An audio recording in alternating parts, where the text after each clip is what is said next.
Assalamualaikum warahmatullahi wabarakatuh. Kembali lagi bersama saya Muhammad Rana Syahri dari kelas 2 PK 3. Saya membuat video mengenai penjelasan satu kegiatan belajar yaitu kegiatan belajar dari komunikasi bisnis, yaitu tren yang menyebabkan pentingnya komunikasi berbudaya. Tugas ini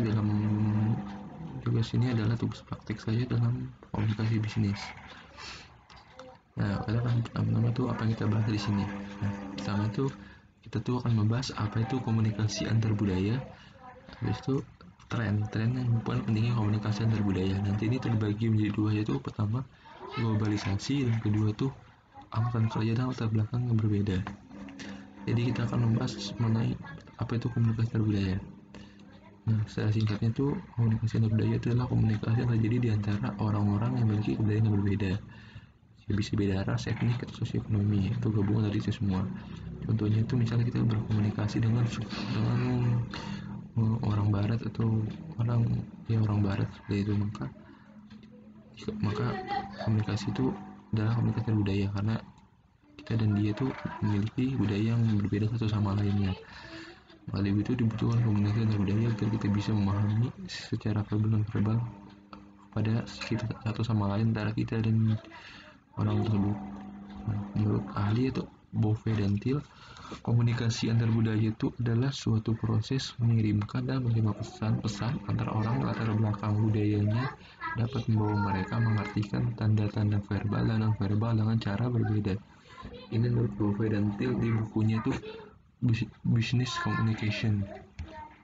Nah, kita akan membahas lagi itu tren atau seperti apa yang menyebabkan pentingnya komunikasi antar budaya. Pertama adalah globalisasi. Jadi ada globalisasi, dan kedua itu angkatan kerja dan latar belakang budaya yang berbeda. Globalisasi secara umum kita bahas. Pertama, globalisasi yaitu kalau secara singkatnya proses mendunia atau menyeluruh di mana tidak ada lagi batas-batas antar negara.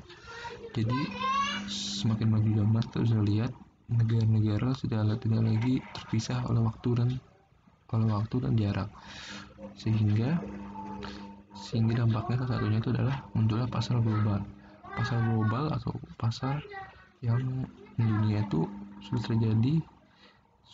Kita bisa ambil contoh yaitu adanya semacam korporasi multinasional seperti Shell, Chevron dan lain-lain, dan korporasi lain. Nah, karena mereka tuh berada di budaya yang berbeda, maka mereka tuh dibutuhkan komunikasi antar budaya. Salah satunya itu dikarenakan perusahaan itu membutuhkan pasar yang ada di pasar di mana mereka berekspansi. Misal Indonesia, kan misalnya Chevron Indonesia, maka mereka sebisa mungkin untuk mendapatkan pasar di Indonesia, memahami budaya yang ada di Indonesia, sehingga produk mereka bisa laku dan dibeli oleh customer Indonesia. Nah, ini tugas yang sangat sulit kalau tidak memahami komunikasi antar budaya. Tren yang kedua yang menyebabkan terjadinya komunikasi antar budaya adalah angkatan kerja dan latar belakang yang berbeda. Dan tadi terbuka pasar global, maka komposisi suatu angkatan kerja itu menjadi heterogen atau tidak sama. Jadi itu contohnya itu adalah TKA asing. Nah, kerja asing yang dimana itu sudah banyak masuk ke Indonesia. Karena mereka memiliki budaya yang beda dengan misalnya rekan kerjanya yang budaya Indonesia, maka mereka itu harus memiliki keterampilan dalam komunikasi antar budaya.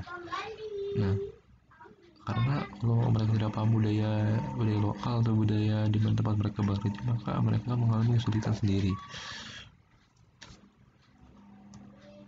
Tapi kalau mereka sudah memahami soal budaya itu, maka mereka bisa bekerja atau berkoordinasi secara baik. Ya, sekian dari saya.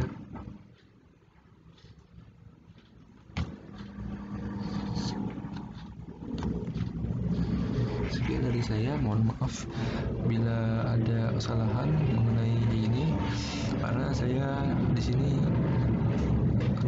juga baru belajar, jadi mohon maaf bila ada salah kata. Assalamualaikum warahmatullahi wabarakatuh.